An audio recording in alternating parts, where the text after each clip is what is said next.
To a growing number of people around the world, America's war on terror is about hypocrisy and double standards, about terrorists classified as good and bad, depending on their usefulness to the great game of power politics.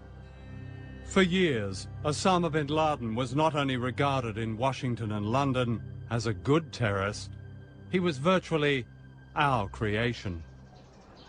One of the most closely guarded secrets of the Cold War was America's role in supporting Afghan warlords known as the Mujahideen.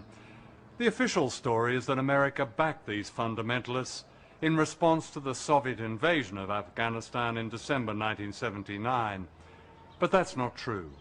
It was 6 months before the Soviet invasion, in July of that year, that President Jimmy Carter authorized $500 million to help set up the Mujahideen, a terrorist organization. The American people were completely unaware that their government, together with the British Secret Service, MI6, had begun training and funding Islamic extremists, including Osama bin Laden. Out of this came the Taliban, Al-Qaeda, and September the 11th.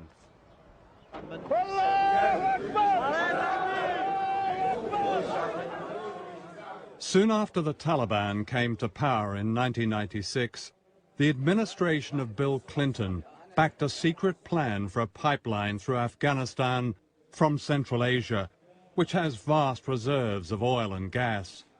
The Taliban were offered a generous cut in the deal and secretly invited to Washington and Texas. They were treated royally, taken shopping and flown to tourist attractions like the NASA Space Center and Mount Rushmore. Their tour was so secret that no television news covered it. Most Americans knew nothing. By the time George W. Bush came to power, the link between Al-Qaeda and the Taliban was an embarrassment, and September the 11th gave Bush an opportunity to get rid of them. Today, Afghanistan is run by a regime installed by the Americans, and the pipeline deal is going ahead. Show me Afghanistan, quickly. Come on, bring it up, bring it up, bring it up. Good, good, good. Afghanistan. Did you know that in the city of Kabul,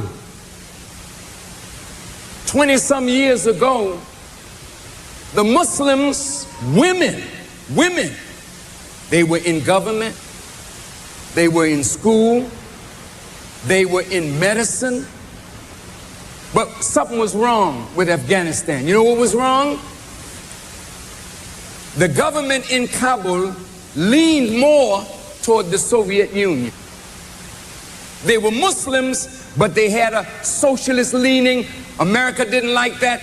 So Zbigniew Brzezinski, an American policy, sent money into Afghanistan to destabilize the government in Kabul. When they brought up and paid for opposition to the government in Kabul, Russia, the Soviet Union, sent their troops into Afghanistan and the war began.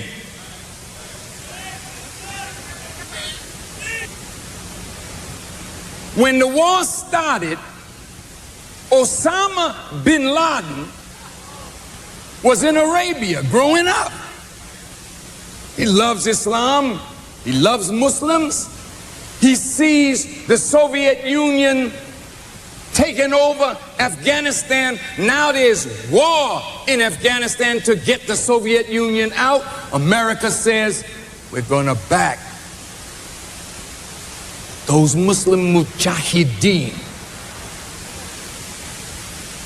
So American money, American weapons, trained them, and they drove the Soviet Union out after 10 years of war, which left Afghanistan now in ruins. Then they were looking to America to help them, and America backed out and left them in that condition, and a civil war broke out right there in Afghanistan. This is all truth. The country is already in ruins. Our civil war. Now you got the Taliban.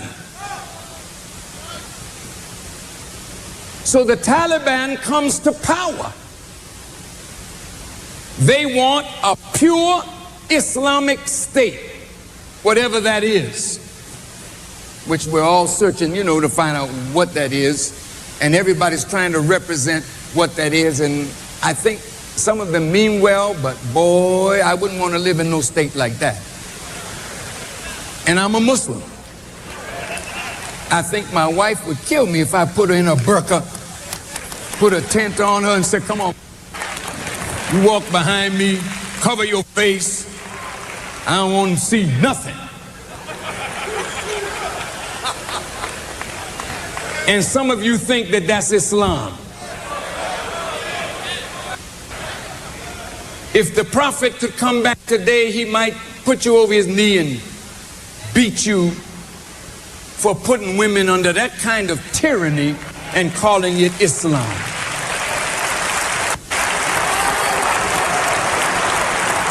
Look up here.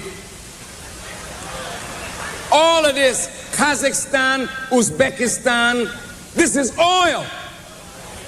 And guess what? A company called Unocal owns 75% of the oil up here. Mr. Dick Cheney, I think.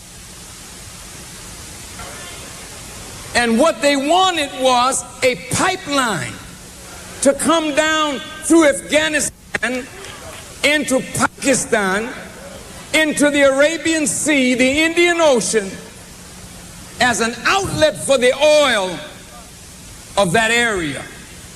The Taliban didn't agree. Now, listen to this. Back in July, an American representative went and met with the Taliban, sometimes in the UN, sometimes right here, or in Peshawar, in Pakistan, and said, look, either you accept a carpet of gold, or we will bury you under a carpet of bombs. This is July. There isn't much to cheer about in Afghanistan these days, but on Friday, there was an exception. Construction began on a pipeline project to carry natural gas from Turkmenistan through the country to India and Pakistan. Workers welded the first link of pipe crossing the border between Turkmenistan and Afghanistan's Guzar district near Herat. The $10 billion project will bring jobs and income. The ceremony was watched by Turkmenistan's president, the Prime Minister of Pakistan, and India's Minister for External Affairs, who joined by video link. The project, known as TAPI, the initials of the four countries, is being described as a new page in regional cooperation and hopes for a better future. The pipeline will run 1,814 kilometers and carry 33 billion cubic meters of natural gas each year. Money talks. Russia, India, and China are preparing to enter Afghanistan. The lightning-fast collapse of the pro-American government of Afghanistan, which in a matter of days fell under not the most violent blows of the Taliban, overshadowed all other world events.